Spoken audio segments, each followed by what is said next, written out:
Morning, ma'am. Good morning, ma. Ma'am, last video GDM பத்தி சொல்றேன்னு சொன்னீங்க. அப்படின்னா என்ன மேம்? ஓகே, ஜிடிஎம்னா ஜெஸ்டேஷனல் டயபெட்டிஸ் மெலிட்டஸ்னு பேர். அதாவது கருவுற்ற பெண்ணுக்கு முதல் முறையாக பிளட் சுகர் வந்து எலிவேட்டடா இருக்கான்றதை கண்டுபிடிக்கிறோம் நம்ம.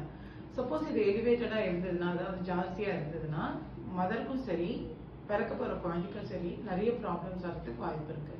முதல் குழந்தைக்கு என்ன ஆகும்னு பார்க்கலாம். சம்டைம்ஸ் இந்த குழந்தை வந்து ஏர்லியாவே அபார்ஷன் ஆகிறதுக்கு வாய்ப்பு இருக்கு. ரெண்டாவது, இந்த மாதிரி குழந்தைங்க வந்து கோளாறு உள்ள குழந்தைங்களா பிறக்கிறதுக்கு வாய்ப்பு இருக்கு. நிறைய கோளாறுகள், உடம்புல நிறைய கோளாறுகள் வரும் இந்த குழந்தைங்களுக்கு. தாய்மாருக்கு பிளட் சுகர் கண்ட்ரோலே இல்லாம இருந்தா இந்த மாதிரி ப்ராப்ளம் எல்லாம் வரும். மூணாவது, நிற மாசம் வரைக்கும் போவாங்க, ஆனா சடனா டெத் ஆயிடும் அந்த பாப்பா வயிற்றுக்குள்ள. ஸோ இந்த மாதிரி ப்ராப்ளம் எல்லாம் இந்த குழந்தைங்களுக்கு வரும். மேற்கொண்டு அந்த குழந்தை வந்து பெரிய பாப்பாவா பிறக்கும். அப்ப பிறக்கும் போது 4 கிலோ 5 கிலோ பிறக்கும் போது சுகப்பிரசவம் ஆகிறது ரொம்ப கஷ்டம். ஆயுத பிரசவம் இல்லைன்னா ஷோல்டர் மாட்டிக்கவும், டெலிவரி போது இது மாதிரி எல்லாம் நிறைய ப்ராப்ளம்ஸ் அந்த குழந்தைக்கு வரும். இதை தவிர அம்மாவுக்கு என்ன ஆகும்னு பார்த்தா, இந்த பிளட் சுகர் கண்ட்ரோல் இல்லாம இருக்கிறதுனால இவங்களுக்கு பிற்காலத்துல சப்போஸ் ஒரு 40 வயசுல சுகர் வருதுன்னா இவங்களுக்கெல்லாம் 30 வயசு இல்லைன்னா 35 வயசு ஏர்லியாவே வந்து இவங்களுக்கு சுகர் வர்றதுக்கு வாய்ப்பு இருக்கு. தட் இஸ் டயபெட்டிஸ் வர்றதுக்கு வாய்ப்பு இருக்கு.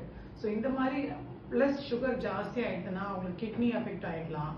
நம்ம உடம்புல இருக்க மற்ற உறுப்புகளும் அஃபெக்ட் ஆகிறதுக்கெல்லாம் வாய்ப்பு இருக்கு. ஸோ கண்டிப்பா இந்த சுகரை முதல் கண்டுபிடிக்கணும். இவங்களுக்கு ஜிடிஎம் இருக்கான்றது கண்டுபிடிக்கணும்.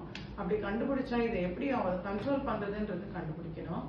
மேற்கொண்டு அடிக்கடி ஸ்கேன் எடுத்து குழந்தைக்கு ஏதாவது ப்ராப்ளம் இருக்கானோ நம்ம பார்த்தாகணும்.